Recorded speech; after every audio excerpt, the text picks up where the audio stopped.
GT Holidays, South India's #1 travel brand. You know you are special when you're with GT Holidays. பழைய நகையை கொடுத்து white 11 மந்த்ஸ்ல அதே எடைக்கு புது நகையை எடுத்துக்கோங்க. எக்ஸ்ட்ராவா ₹1 தர வேண்டாம். Magic old gold exchange.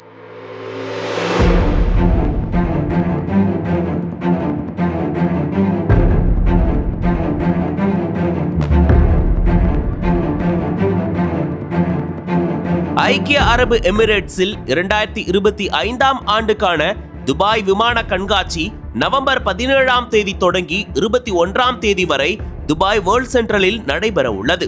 2 ஆண்டுகளுக்கு ஒரு முறை நடைபெறும் இந்த துபாய் விமான கண்காட்சி பல பில்லியன் டாலர் மதிப்பிலான விமான ஆர்டர்கள், அதிநவீன ஜெட் காட்சிகள், ராணுவ விமானங்கள், ட்ரோன் காட்சிகள் ஆகியவற்றால் உலக கவனத்தை ஈர்த்து வருகிறது.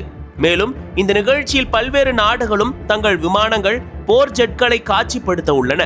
அதன்படி இந்தியாவிலேயே தயாரிக்கப்பட்ட தேஜஸ் போர் விமானமும் அங்கு காட்சிப்படுத்தப்பட்டது. அந்த வகையில் இன்றைய தினம் அல் அக்தும் சர்வதேச விமான நிலையத்தில் நடந்த சாகச காட்சியின் போது இந்தியாவின் தேஜஸ் போர் விமானம் திடீரென கீழே விழுந்து நொறுங்கிய சம்பவம் பெரும் பரபரப்பை ஏற்படுத்தியுள்ளது. சரியாக பிற்பகல் 2 மணியளவில் நடந்த விமான கண்காட்சியில் இந்தியாவின் தேஜஸ் போர் விமானம் வானத்தில் வட்டமடித்துக் கொண்டிருந்தது.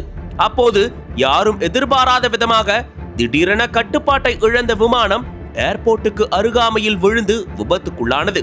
மேலும் இதனை கண்ணால் பார்த்த பார்வையாளர்கள், பெண்கள், குழந்தைகள் உள்ளிட்ட ஆயிரக்கணக்கானோர் அதிர்ச்சியில் உறைந்தனர்.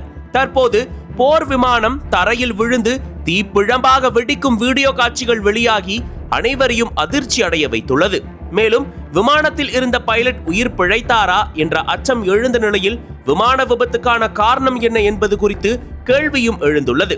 இதனிடையே தேஜஸ் விமானம் என்பது இந்தியாவின் ஹிந்துஸ்தான் ஏரோநாட்டிக்ஸ் லிமிடெடால் தயாரிக்கப்பட்ட மல்டி ரோல் போர் விமானம். இது விமான பாதுகாப்பு, தாக்குதல், போர் நெருக்கடி போன்ற பல்வேறு பணிகளை செய்யும் திறன் கொண்டது. மணிக்கு 2000 கிலோமீட்டர் வேகத்தில் பறக்கும் இலகு ரக வடிவமைப்பு கொண்ட தேஜஸ் விமானம் துபாய் கண்காட்சியில் இந்தியாவின் தொழில்நுட்ப சாதனையை வெளிப்படுத்தும் போது விபத்து ஏற்பட்டது. மேலும் விபத்துக்கான காரணம் இன்னும் உறுதிப்படுத்தப்படாத நிலையில் என்ஜின் கோளாறு அல்லது மோஷன் கோளாறாக இருக்கலாம் என்று நிபுணர்கள் ஊகிக்கின்றனர். தேஜஸ் விமானம் விபத்துக்குள்ளாவது முதல் முறையல்ல. ஏற்கனவே 2024ஆம் ஆண்டு மார்ச் மாதம் ஜெய்சல்மேரில் நடந்த விபத்தில் விமானி பாதுகாப்பாக வெளியேறினார். ஆனால் துபாயில் நடந்த தேஜஸ் விமான விபத்தில் அதனை ஓட்டி வந்த பைலட் பலத்த காயங்களுடன் உயிரிழந்துள்ளார் என்பது உறுதியாகியுள்ளது. இதையடுத்து இந்திய விமானப்படை தனது அதிகாரப்பூர்வ எக்ஸ் தளத்தில் விபத்தில் உயிரிழந்த விமானிக்கு இரங்கல் தெரிவித்துள்ளது. அதில் இந்த துயரமான நேரத்தில் விமானியின் குடும்பத்துடன் உறுதியாக நிற்கிறோம், விபத்துக்கான காரணத்தை தெரிந்து கொள்ள நீதிமன்ற விசாரணை அமைக்கப்பட்டுள்ளது என தெரிவித்துள்ளது.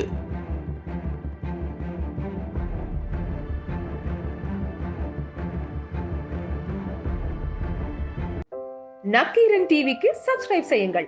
உங்கள் ஆதரவே எங்கள் பலம். ஆசிரியர்களுக்கு நண்பனாகவும் மாணவர்களுக்கு ஆசானாகவும் திகழும் தேர்வு வழிகாட்டி. ஒவ்வொரு பாடத்திற்கும் அனுபவமிக்க ஆசிரியர்களின் துல்லியமான தெளிவான விடைகள். CNC இருக்கு, தேர்வு பயம் எதற்கு? இது தீரன் பப்ளிஷிங் ஹவுஸ் விற்பனை வெளியீடு.